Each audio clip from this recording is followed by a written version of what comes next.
रायजोनि लाख लाख आइजोफोरनि थाखाय मोनसे गोजोनथाव रादाब। रायजो सरकारा रेशन कार्ड थानाय नखरनि आइजोफोरनि थाखाय फोसावदों गिदिर मुलाम्फा। रेशन कार्ड थानाय नखरफोरा बे खेबनिफ्राय रेशननि माइरं मोननायनि अनगायैबो मोननो थांगासिनो दङ रांनि मुलाम्फा। नंगौ, नोंथांमोनहा थारखौनो खोनादों। बे खेबनिफ्राय खालि माइरंल' नङा, रेशन कार्डनि गेजेरजों साफ्रोमबो आइजोफोरानो सरकारनिफ्राय मोननो थांगासिनो दङ 1250 रां। दाननि 1 अक्ट'निफ्राय 10 अक्ट'सिमनि गेजेराव मोनगोन रेशनखौ। मोनफ्रोमबो दाननि 10 अक्ट'नि गेजेरावनो आइजोफोरनि एकाउन्टआव हाबगोन 1250 रां। एबा 1 अक्ट'निफ्राय 10 अक्ट'सिमनि गेजेरावनो रेशननि माइरं आरो रांखौ मोननो हागोन आइजोफोरा। नंगौ, रेशन कार्डआ मोनसे बेसेन गोसा धोन महरै हमनानै लाजाबाय।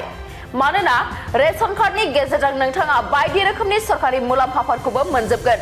जाय नखरहा रेशन कार्ड दंजायो एबा रेशन कार्डनि थाखाय आरज खालामदों बै नखरफोरा मोनफ्रोमबो सरकारि आसनिनि मुलाम्फाखौ मोनजोबगोन। जेरै सरकारि न', उज्ज्वला आसनि खाबु, आयुष्मान कार्डनि सुबिदा बायदि बायदि। मख'नो नांगोन दि डिसेम्बर दाननि गेजेराव रायजोनि गासै 60,000 नखरफोरा PMAY नि सरकारि न' मोननो थांगासिनो दङ। बेनि अनगायैबो गोदानै 7 लाख सुबुंफोरा बेसेन नाङै सरकारि न' मोननो थांगासिनो दङ। बे न'फोरखौ गिबि मन्त्रि आवास बिथांखिनि सिङाव होनाय जागोन। बे 7 लाख सुबुंफोरनि गेजेरावनो नोंथांनि मुङाबो फारिलाइयाव थानो हागौ। बेनिखायनो जाय नखरफोरा रेशन कार्ड दङ बिसोरो थाबैनो गाव गावनि फोरमानलाइफोरखौ थियारि खालामनानै लाखादो आरो थाबैनो फारिलाइयाव नोंथांनि मुंखौ नायबिजिरनानै लादो।